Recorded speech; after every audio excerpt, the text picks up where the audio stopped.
الحمد لله نحمده ونستعينه ونستغفره ونؤمن به ونتوكل عليه ونعوذ بالله من شرور أنفسنا ومن سيئات أعمالنا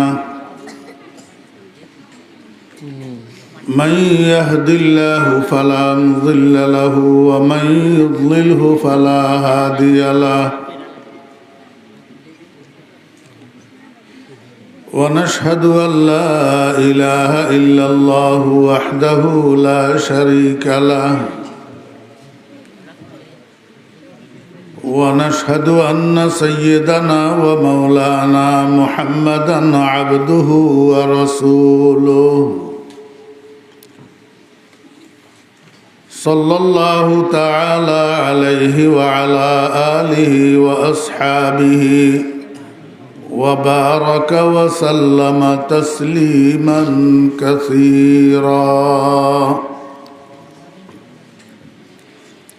أما بعد فأعوذ بالله من الشيطان الرجيم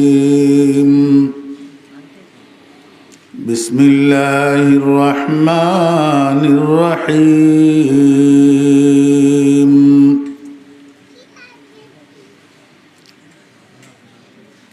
يوم لا ينفع مال ولا بنون إلا من أتى الله بقلب سليم صدق الله مولانا العظيم قال رسول الله صلى الله عليه وسلم الدنيا كلها متاع وخير متاع الدنيا المرأة الصالحة أو كما قال النبي عليه الصلاة والسلام وصدق رسوله النبي الأمي الكريم ونحن على ذلك لمن الشاهدين والشاكرين ربنا تقبل منا إنك أنت السميع العليم সম্মানিত সভাপতি মুআজ্জাজ উলামায়ে কেরাম সমাবেত দিনদার মুসলমান ভাইয়েরা পর্দার আড়ালের সম্মানিত পর্দানশী মা ও বোনেরা মহান আল্লাহ রাব্বুল আলামিনের অফুরন্ত অশেষ দয়ার এহসান আল্লাহ রাব্বুল আলামিন আমাদেরকে আজকের এই মহতী দিনী মাহফিলে অংশগ্রহণ করার জন্য তৌফিক দিয়েছেন। এই জন্য আমরা সবাই মহান রাব্বুল আলামিনের শুকর আদায় করি আলহামদুলিল্লাহ।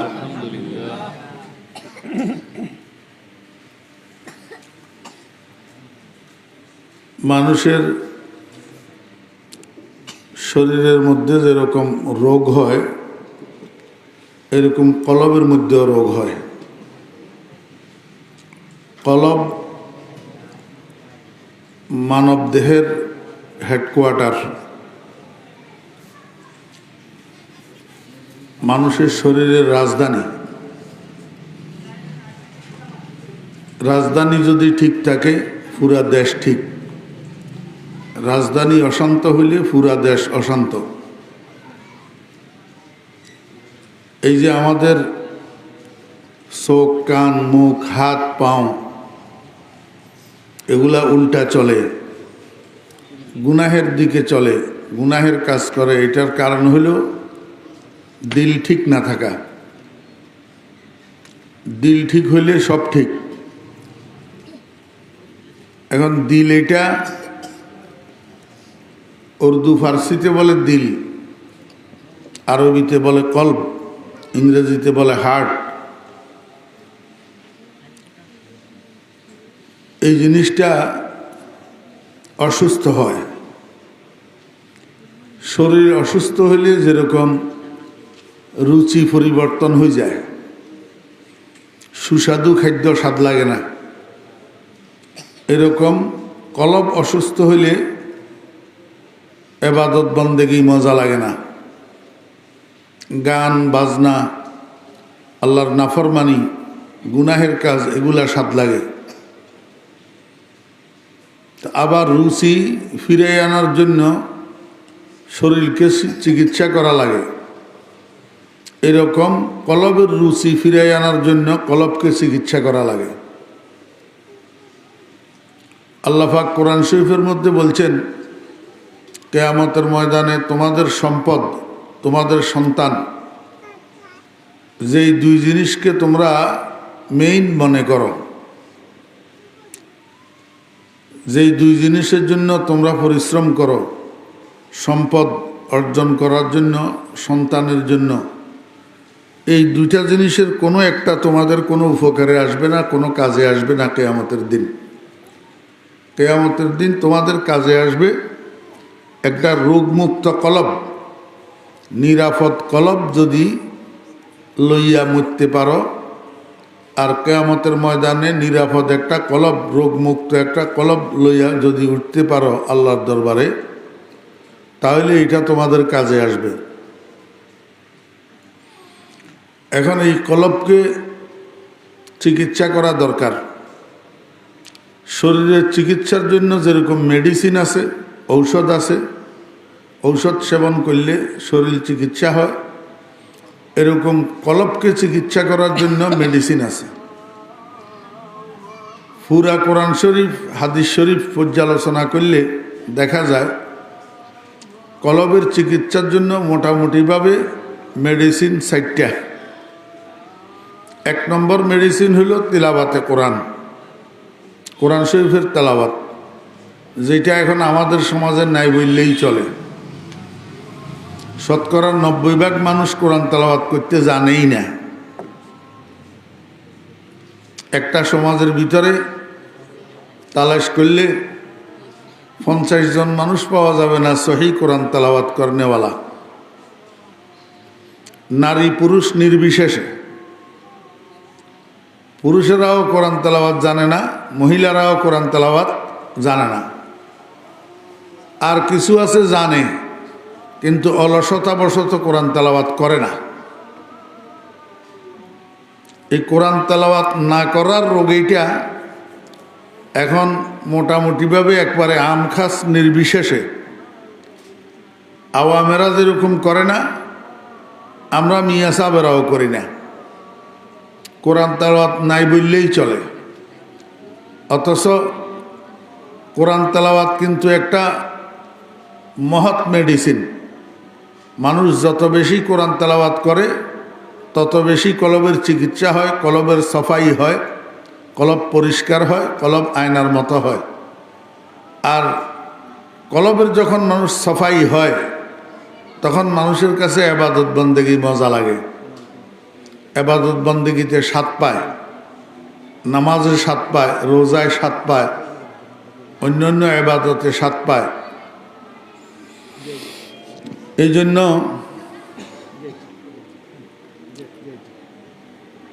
যারা কোরআন তেলাওয়াত জানি, অন্তত প্রতিদিন একটা রুকু হইলেও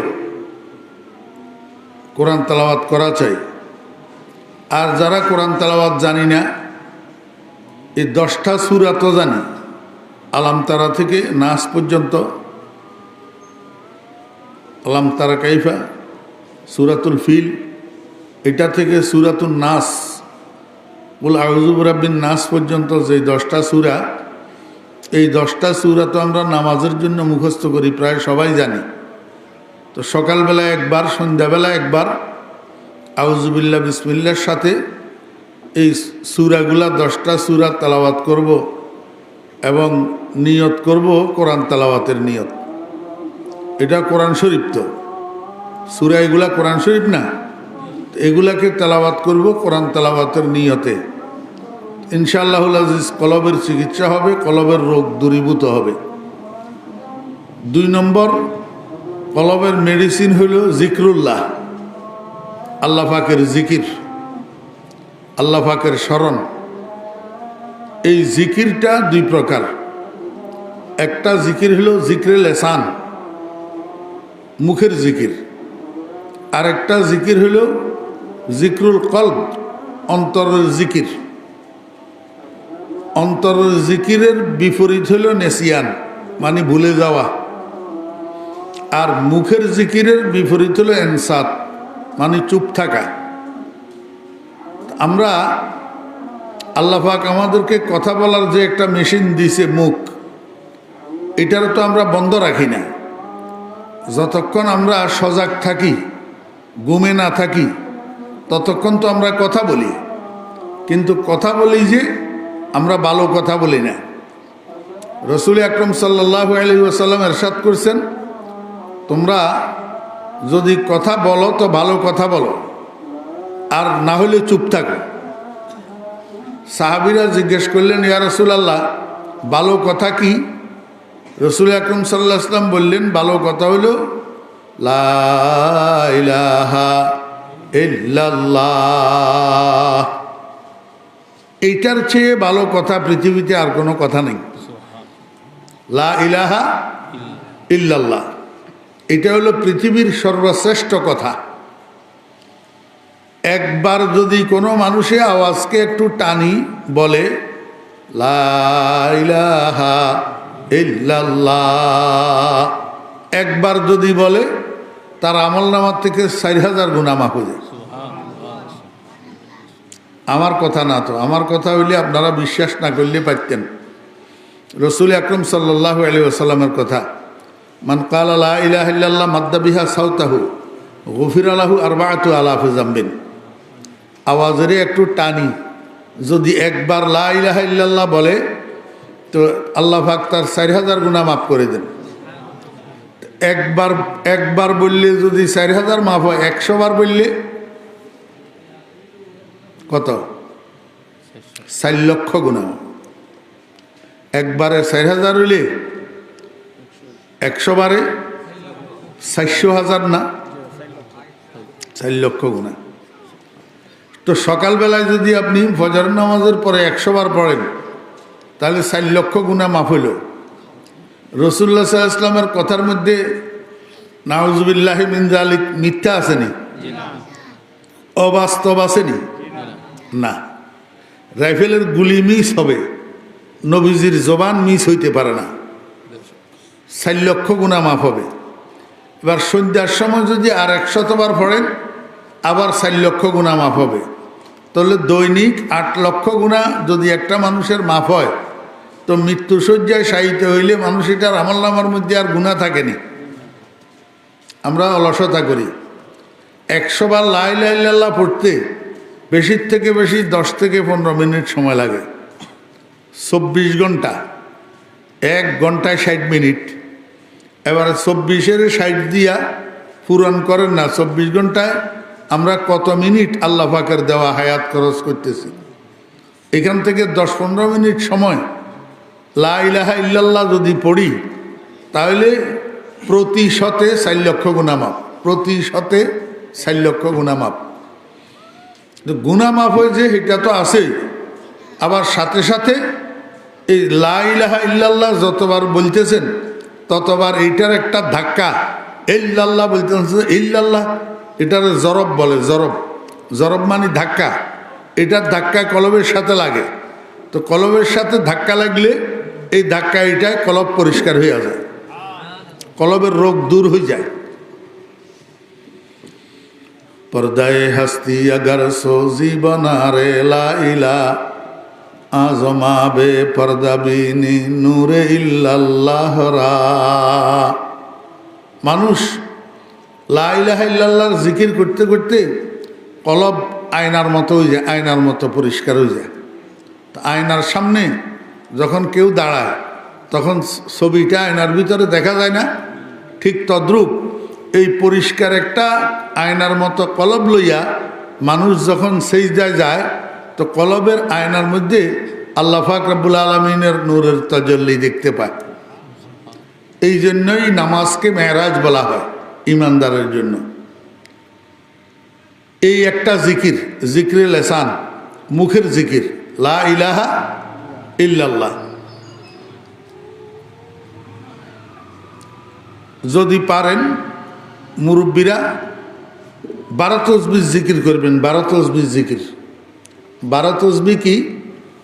200 বার লা ইলাহা ইল্লাল্লাহ লা ইলাহা ইল্লাল্লাহ, 400 বার ইল্লাল্লাহ ইল্লাল্লাহ ইল্লাল্লাহ ইল্লাল্লাহ, 600 বার আল্লাহু আল্লাহ আল্লাহু আল্লাহ আল্লাহু আল্লাহ।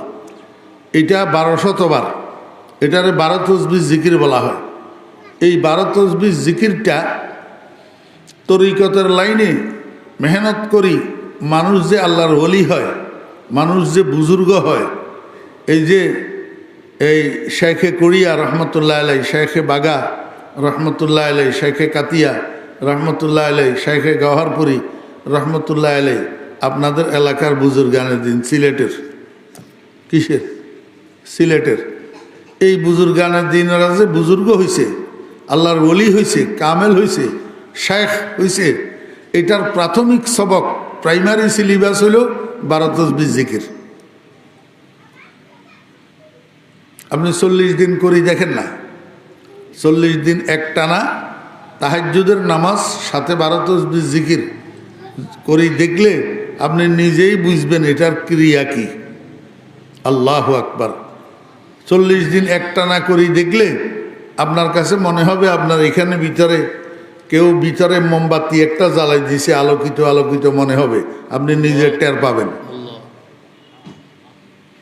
12 তসবিহ জিকির।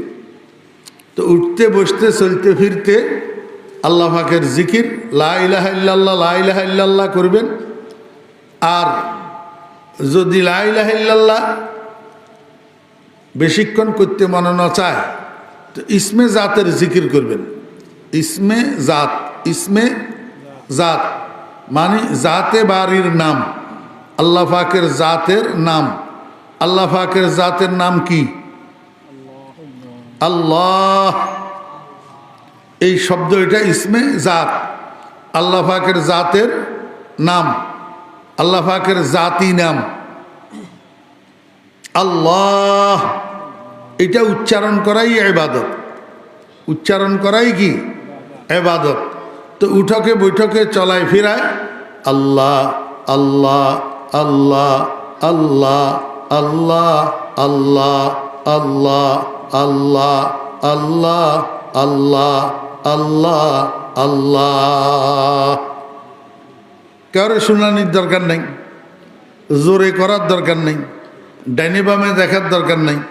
আপনি নিজে শুনেন মতো আওয়াজে সময়কে বেকার না দিই, সময়কে নষ্ট না করি আল্লাহ আল্লাহ আল্লাহ আল্লাহ আল্লাহ।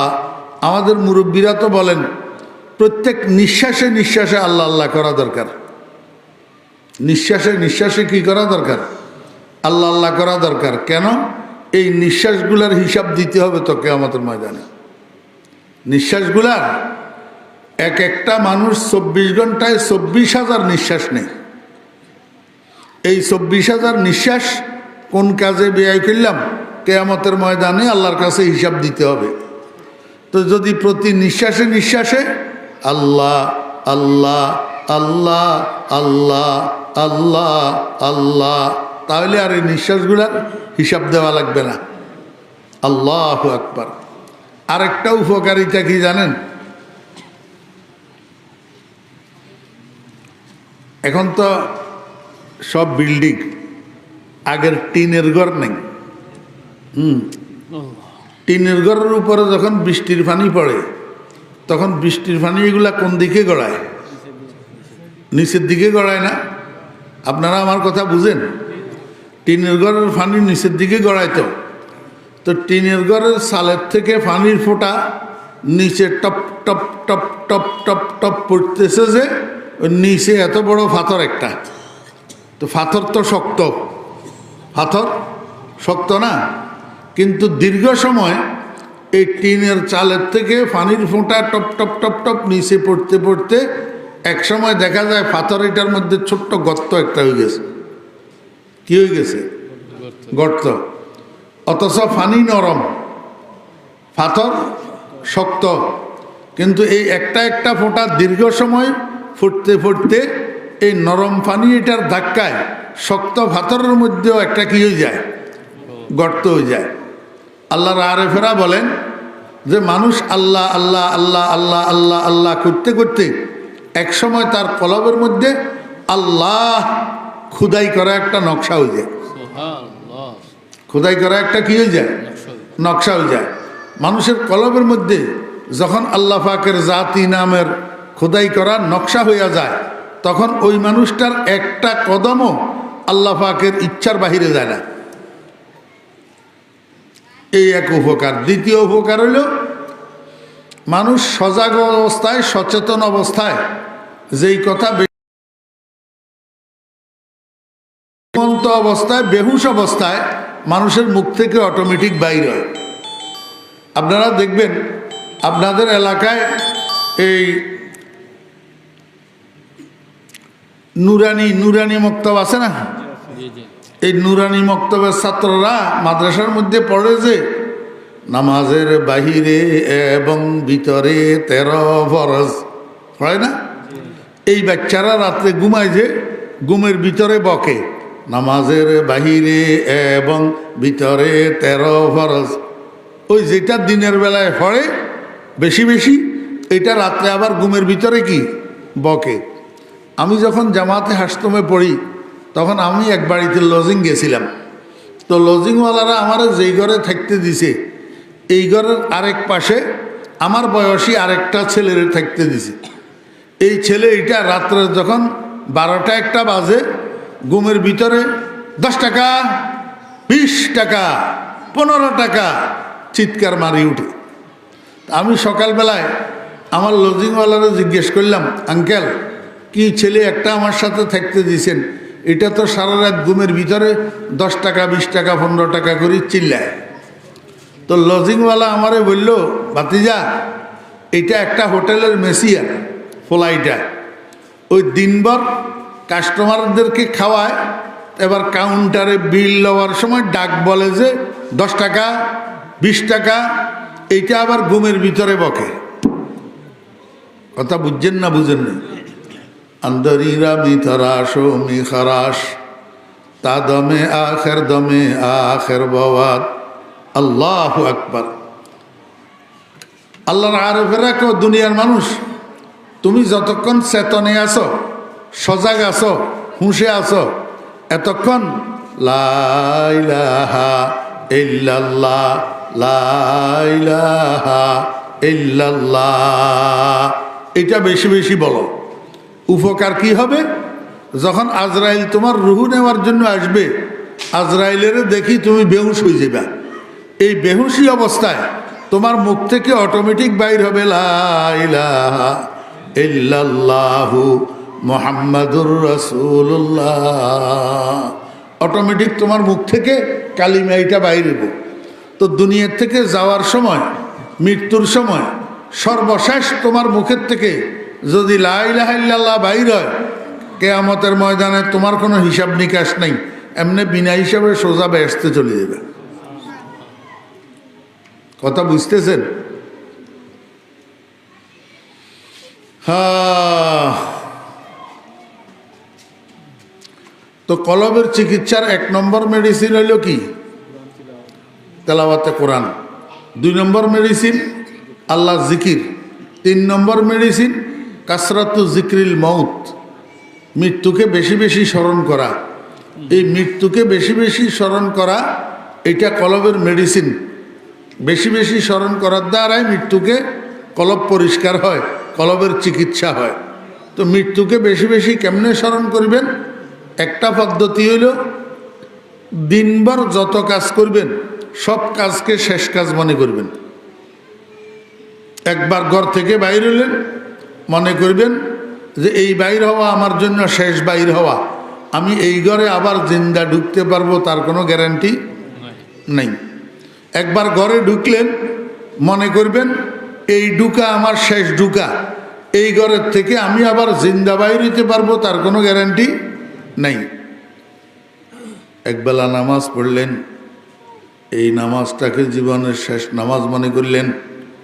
একবেলা খানা খাইলেন, এই খানাটাকে জীবনের শেষ খানা মনে করলেন। যত কাজ করবেন সব কাজকে শেষ কাজ মনে করে করবেন, তাহলে আপনি মৃত্যুকে আর বলবেন না। মৃত্যুকে আর বলবেন না। আমার তো মনে হয় এত বেশি ওয়াজ লাগে না, শুধু এই একটা ওয়াজ যদি মনে রাখেন, আজকে একটা ওয়াজ, যে এখন থেকে আজকে থেকে আমি যত কাজ করব সব কাজ শেষ কাজ মনে করি করব।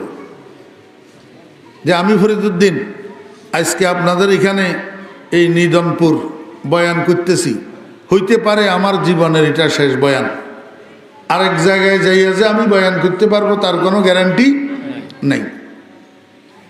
এই কথাটা সব কাজের মধ্যে যদি মানুষ মনে করে, তাহলে এই মানুষ মৃত্যুকে আর ভুলে না। আর মৃত্যুকে যদি মানুষ স্মরণ করে, তাহলে মানুষ এটা আল্লাহ পাকের নাফরমানি করতে পারে না। এই জন্য রসুল আকরম সাল্লাল্লাহু আলাইহি ওয়াসাল্লাম বলছেন, আকসিরু যিকরা হাযিমিল লাযযাতিল মাউত, হে আমার উম্মত, তোমরা মৃত্যুকে বেশি বেশি স্মরণ করো। 4 নম্বর মেডিসিন জিয়ারাতুল কবুর। জিয়ারাতুল কবুর, কবর জিয়ারাত করা। মুরব্বিয়ানে কেরাম যারা আছেন, আব্বাকে কোথায় দাফন করছেন, আম্মাকে কোথায় দাফন করছেন, এই ছেলেরা যারা সাথে আছে, বাড়িতে আছে, যেটা লন্ডন এটারও তো আপনি পাবেন না। দেশে যেটা আছে, বাড়িতে যেটা আছে বা যেগুলা আছে, এগুলারে ডাকি শুক্রবার দিন আব্বা আম্মার কবরস্থানে যাবেন। বাবারা চলো তোমার দাদা দাদুর কবরটা জিয়ারত করিয়ে আসি। সন্তানদেরকে সাথে লইয়া যাইবেন। যাই কি করবেন, প্রথম থেকে কিছু পড়বেন না, প্রথমে কিছুক্ষণ 5-10 মিনিট কবরের দিকে এমনি তাকাই থাকবেন। তাকাই থাকি নিজের মনেরে বলবেন, ও মন, এ তোর আব্বা তোর সামনে আড়াইয়াত মাটির নিচে শুইয়া রয়েছে, একটু খোঁজখবর নিতে পারলি না, সুখে আছে না দুঃখে আছে। আজকে যদি তোর মৃত্যু হয়, আগামীকাল তুইও তো আড়াইয়াত মাটির নিচে যাবি, তোর সন্তানেরাও তোর খোঁজ নিতে পারবে না, সুখে আসত না দুঃখে আসত। আল্লাহু আকবার। এইভাবে কিছুক্ষণ কবরের দিকে তাকাই নিজের নফসরে তলকিন করলে দেখবেন মনটা একদম গলি যাবে, চোখের পানি টপ টপ করি করি ফুটতে শুরু হবে। এইবার কবর জিয়ারতের দোয়া পড়েন, আসসালামু আলাইকুম ইয়া আহলাল কুবুর ইয়াগফিরুল্লাহু লানা ওয়া লাকুম ওয়া আনতুম সালাফুনা ওয়া নাহনু বিল আসর। এবার আউযু বিল্লাহ বিসমিল্লাহ পড়ি, একবার সূরা ফাতিহা পড়েন, 3 বার সূরা ইখলাস পড়েন, কয়েকবার দরুদ শরীফ পড়েন। এরপরে মনে মনে আল্লাহকে বলেন, হে আল্লাহ, আমি যে তোমার কোরআন তেলাওয়াত করলাম, সূরা ফাতিহা পড়লাম, সূরা ইখলাস পড়লাম, দরুদ শরীফ পড়লাম, এগুলার সওয়াব আমার আব্বার রুহের উপরে পৌঁছায় দাও, আমার আম্মার রুহের উপরে পৌঁছায় দাও। রাসূল আকরাম সাল্লাল্লাহু আলাইহি ওয়াসাল্লাম ইরশাদ করেছেন, কোনো সন্তান যদি 3 বার সূরা ইখলাস পড়ি মা বাপের রুহের উপরে সওয়াব পৌঁছায়, এই 3 বার সূরা ইখলাসের বদৌলতে 40 দিন তার আব্বা আম্মার কবরের আযাব আল্লাহ পাক স্থগিত করে দেন। কয়দিন? 40 দিন। আমরা তো কাজের কাজ করতে জানি না, আমরা তো সুসন্তানের পরিচয় দিতে জানি না। সুসন্তান হইল ওই সন্তান যে হাঁটতে হাঁটতে বিসমিল্লাহির রহমানির রহিম কুল হুয়াল্লাহু আহাদ আল্লাহুস সামাদ লাম ইয়ালিদ ওয়া লাম ইউলাদ ওয়া লাম ইয়াকুল লাহু কুফুয়ান আহাদ 3 বার পড়লেন হাঁটতে হাঁটতে হাঁটতে হাঁটতে। এবার বললেন, হে আল্লাহ, আমি যে সূরা ইখলাস 3 বার পড়লাম, এইটার সওয়াব আমার মায়ের রুর উপর পৌঁছাইয়া দাও। আল্লাহু আকবার। আল্লাহর হাবিব জনাব রাসূলুল্লাহ সাল্লাল্লাহু আলাইহি ওয়াসাল্লাম বলেন, কবর জিয়ারতের দ্বারা মুর্দারও লাভ, আর যে জিয়ারত করে তারও লাভ। তার কি লাভ? ক্বালা রাসূলুল্লাহ সাল্লাল্লাহু আলাইহি ওয়াসাল্লাম, মান যারা কবরা আবাওয়াইহি ইয়াউমাল জুমআতি কুতিবা বাররান। যেই সন্তান শুক্রবার জুমার দিন মা বাপের কবর জিয়ারত করে, আল্লাহ পাকের দপ্তরের মধ্যে ওই সন্তানটাকে নেক সন্তান হিসাবে লিপিবদ্ধ করা হয়। দেখেন, রাষ্ট্রপ্রধানের ডায়েরির ভিতরে একবার কোনো মানুষের নাম যদি সৎ মানুষ হিসাবে উঠে যায়, এরপরে এর আর শাস্তি হয় না। হ্যাঁ, আল্লাহ পাকের ডায়েরির ভিতরে কোনো মানুষের নাম একবার যদি নেক বান্দা হিসাবে লিপিবদ্ধ হয়, এই মানুষটা আর জাহান্নামে যাবে না। তো মা বাপের কবর জিয়ারত এটা সন্তানের জন্য বায়েসে দখুলে জান্নাত, জান্নাতে প্রবেশ করার কারণ। আমরা তো মা বাপের কবরস্থানে যাইতে চাই না। আল্লাহর হাবিব জনাব রাসূলুল্লাহ সাল্লাল্লাহু আলাইহি ওয়াসাল্লাম বলেন, আলা ফাজুরুহা ফাইন্নাহা তুজাহিদুকুম আনিদ দুনিয়া ওয়া তুযাক্কিরুকুমুল আখিরা। আমার উম্মতেরা, তোমরা বেশি বেশি কবর জিয়ারত করো। এই কবরের জিয়ারতে তোমাদেরকে দুনিয়ার থেকে বিমুখ বানাবে, আখিরাতকে তোমাদেরকে স্মরণ করাইয়া দিবে। তোমরা যে আখিরাত বুলি বসে রইছ, কবর, হাসর, ফুলসেরাত, আল্লাহু আকবার, মিজান, এগুলা যে তোমরা বুলি বসে রইছ, এগুলা স্মরণ করাই দিবে তোমাদেরকে কবর জিয়ারাতে। এই কবর জিয়ারাতের দ্বারা বেশি বেশি কবর জিয়ারাত করলে বেশি বেশি কলবের চিকিৎসা হয়, কলবের সাফাই হয়, কলবের রোগ দূর হয়। তাহলে মৌলিকভাবে কয়টা মেডিসিন বললাম?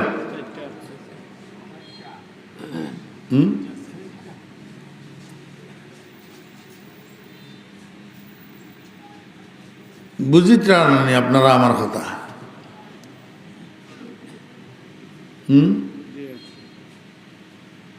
কথা বুঝতেছেন না?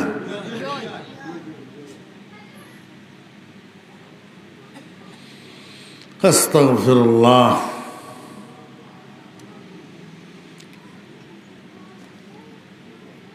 কলবের কয়টা মেডিসিন বললাম? তিনটা।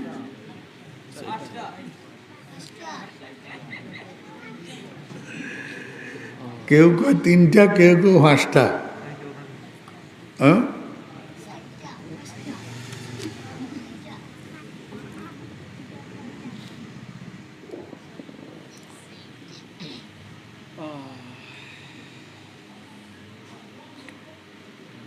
আল্লাহু আকবার।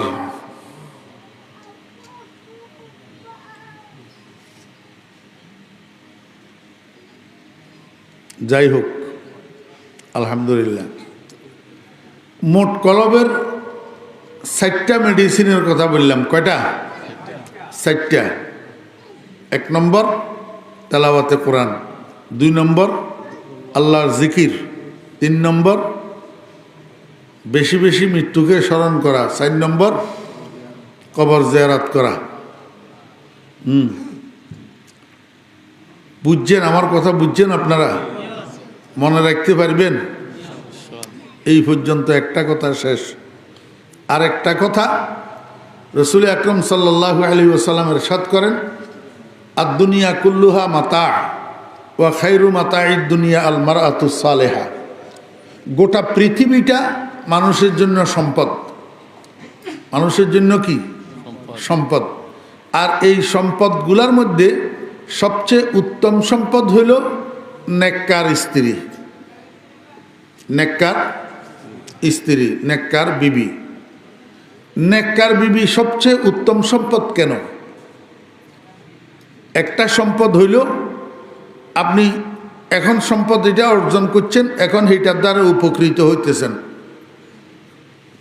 কিছুক্ষণ পরে সম্পদ এটা নাই, চলে গেছে, তা আপনার উপকৃত হওয়াও বন্ধ।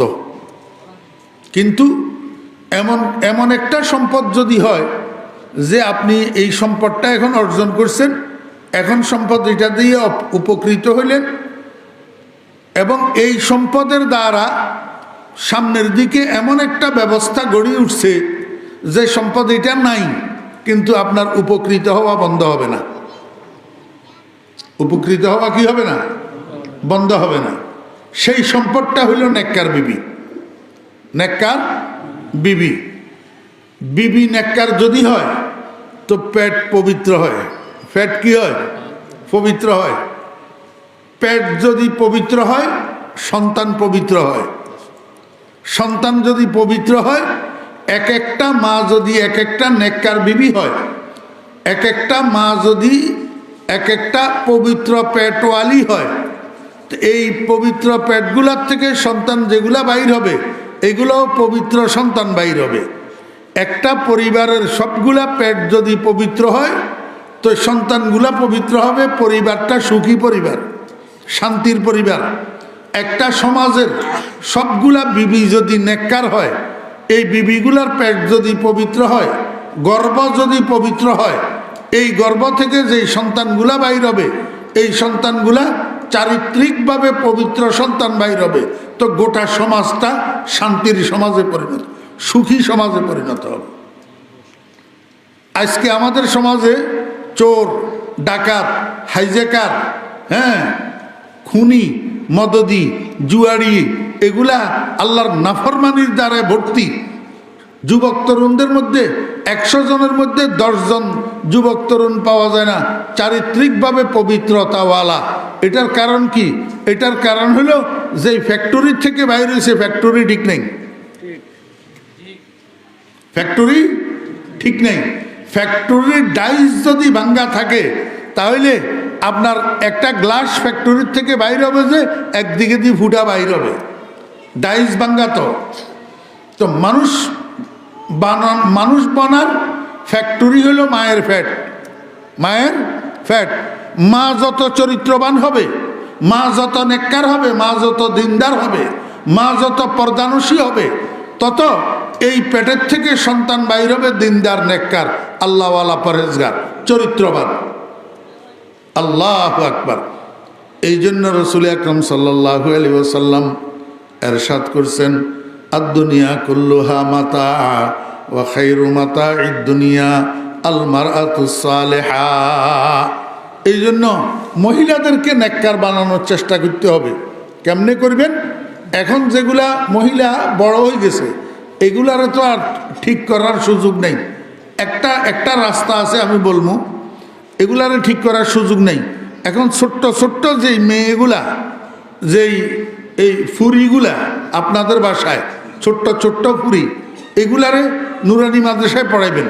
নুরানি পাশ করার পরে এগুলারকে হেফজখানায় দিবেন, হাফেজা বানাইবেন, আলেমা বানাইবেন, নেককার বানাইবেন, দিনদার বানাইবেন। ছোট্ট থেকে যখন 10 বছর বয়স হবে এদেরকে বোরকা ফরাই দিবেন, বোরকা ছাড়া বাইরে হইতে দিবেন না। দেখবেন আস্তে আস্তে এই সমাজ ঠিক হইয়া যাবে আল্লাহর রহমতে।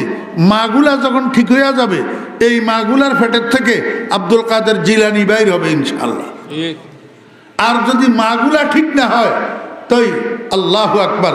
হযরতে ইসমাঈল আলাইহিস ইসলামকে ইব্রাহিম আলাইহিস ইসলাম যখন এই কোরবানি দেওয়ার জন্য নিয়ে গেছেন, ইসমাঈল আলাইহিস ইসলামকে, আব্বাজান আমার হাত পাগুলাকে শক্ত একটা রশি দিয়ে বাঁধেন। ইব্রাহিম আলাইহিস ইসলাম কয়, কেন? কয় যে আপনি তো আমার আব্বা, আপনি যখন আমার ছুরি চালাইবেন তখন আমি ব্যথা পাইলে একটু সাইডি লাফালাফি করব না, তো লাফালাফি করতে গেলে আমার পাও যদি আপনার শরীরের সাথে লাগে আমার তো বেয়াদবি হবে। এই বেয়াদবির কারণে আল্লাহ পাক আমার এত বড় কোরবানিটা কবুল নাও করতে পারেন। আল্লাহু আকবার। আল্লাহর আরেফেরা কিতাবের মধ্যে লিখতেছেন, মাত্র 7 বৎসরের ইসমাইল সে পিতৃত্বের মর্যাদা বুঝলো কিভাবে? বাপের শরীরের সাথে সন্তানের পাও লাগলে বেয়াদবি হয়, এটার কারণে আল্লাহ নারাজ হইতে পারে। এই বুঝটা ইসমাইলের কাছে আসলো কোত্থেকে? ইসমাইল তো এখনো কোনো শিক্ষা প্রতিষ্ঠানে ভর্তি হয় নাই, কোনো ওস্তাদের সামনে বসে নাই, তাহলে এই বুঝ পাইল কোথায়? এই বুঝ পাইছে মায়ের কোলে, হযরতে হাজরা আলাইহিস সালামের কোলে। মা যদি দিনদার হয়, মা যদি নেককার হয়, বাচ্চার বয়স যখন 1.5 বছর হয় সেখান থেকে মা বাচ্চাকে তালিম দিতে শুরু করে, বাবা বসি পেশাব করো। আমরা মুসলমান, দাঁড়াই পেশাব করে না। মায় তালিম দিতে শুরু করে, বাবা এ দক্ষিণমুখী হইয়া পেশাব করো, কেবলামুখী হইয়া পেশাব করিও না। আমরা মুসলমান, বাবা এ তোমার দাদু এসছে, সালাম দাও, আসসালামু আলাইকুম ওয়া রাহমাতুল্লাহ। মা যদি নেককার হয় সন্তানের কোলের মধ্যে বসাই, মা এক বলে, বাবা আমার মুখে মুখে বলো আল্লাহ আল্লাহ লা ইলাহা ইল্লাল্লাহ। এগুলা মায় শিখায়। কে শিখায়? মায়। মায়ের কোল একটা মানুষের জন্য জীবনের প্রথম পাঠশালা। এই জন্য মা দিনদার হওয়া চাই। আব্দুল কাদের জিলানী রহমতুল্লাহ আলাইহি মা কোরআন তেলাওয়াত বেশি করতেন। মায়ের কোরআন তেলাওয়াত শুনি শুনি মায়ের গর্বের ভিতরে 18 পারা কোরআনের হাফেজ হয়ে গেছে। আব্দুল কাদের জিলানী রহমতুল্লাহ আলাইহি যখন ভূমিষ্ঠ হয়েছেন তখন উনি 18 পারা কোরআনের হাফেজ ছিলেন। এই জন্য মাগুলাকে ঠিক করা দরকার, মাগুলাকে পর্দায় আনা দরকার। একটা মা যখন পর্দায় চলে তখন তার গর্ভের সন্তান মেধাবী হইয়া ভূমিষ্ঠ হয়, ট্যালেন্ট হইয়া ভূমিষ্ঠ হয়। আর যেই মা পর্দায় চলে না, গর্ভের সন্তান লইয়া রাস্তা রাস্তায় ড্যাং ড্যাং করে, এই মায়ের সন্তান ভূমিষ্ঠ হয় বোকা হইয়া, মেধা খর্ব হইয়া, দামিস হইয়া।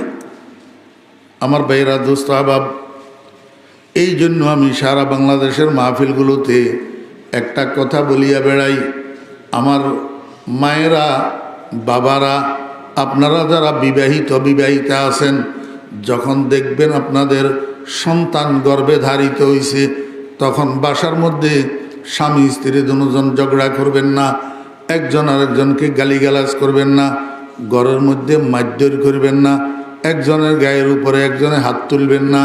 কারণ গর্ভের সন্তান, আপনারা যাহা কিছু বলবেন সেটার এফেক্ট পড়বে সন্তানের উপর, যাহা কিছু করবেন সেটার এফেক্ট পড়বে সন্তানের উপর। আল্লাহু আকবার। এই জন্য সন্তানকে মায়ের গর্ভ থেকে পাহারা আমল করার তৌফিক দান করেন। ওয়া আখিরু দাওয়ানা আনিল হামদুলিল্লাহি রাব্বিল আলামিন ওয়া সাল্লাল্লাহু তাআলা আলা খায়রি খালকি মুহাম্মাদিন ওয়া আলিহি ওয়া সাহবিহি আজমাইন। একটা কথা বলি, আপনারা এটাকে খারাপভাবে বুঝিয়েন না, আমি আপনাদেরকে বোঝানোর জন্য বলতেছি। একটা ছেলে, এটাকে যদি আপনি ক্লাস 1-এর ক্লাসে নিয়ে ঢুকাই দেন, ক্লাস 1-এর ছাত্রদেরকে পড়ানোর জন্য, এই বিসিএস করা ক্যাডার, এটা যেই কথা বলবে এই কথা ক্লাস 1-এর ছাত্ররা বুঝবে না। কারণ হে 100টার মধ্যে 80টা বলবে ইংরেজি শব্দ। কথা বুঝছেন? এটার কিছু ক্লাসিফিকেশন আছে, কিছু হিসাব আছে। আমি দেখতেছি যে আমার কথা আপনারা মনোযোগ দিতেছেন না, বা মনোযোগ সহকারে শুনতেছেন না, নাকি বুঝতেছেন না, সেইটাও আমার বুঝে আসতেছে না। তো যেই কথাগুলা হয়েছে এগুলা যদি বুঝেই থাকেন, যদি মনে রাখতে পারেন, 2-4টা কথা বললাম, এগুলার উপরে আল্লাহ পাক আমাদেরকে আমল করার তৌফিক দান করেন।